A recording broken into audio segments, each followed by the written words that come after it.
গান শোনার ভয়াবহতা ও পরিণাম সম্পর্কে আলোচনা করার অনুরোধ। তার মানে গান বাদ্য আপনাদের এলাকায় খুব বেশি, এই তো? দেখেন, একটা কথা বলে দেই,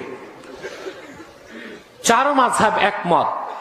قد انعقد الاجماع على ان سماعة الغناء فسق والجلوس في مجلسها نفاق والتلذذ بها كفر।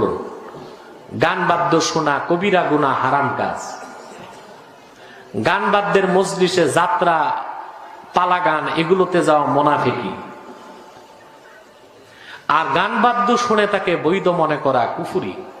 যে গান বাদ্য শুনে স্বাদ নিবে, বৈধ মনে করবে, সে কাফের হয়ে যাবে, তার বউ তালাক হয়ে যাবে, স্বামী স্ত্রীর মিলনে যে সন্তান হবে সব হারামজাদা পয়দা হবে।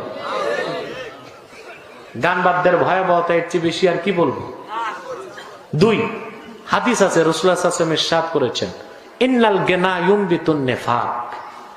গান মানুষের অন্তরে নেফাক তৈরি করে, গান মানুষকে মুনাফিক বানায়। কি বানায়?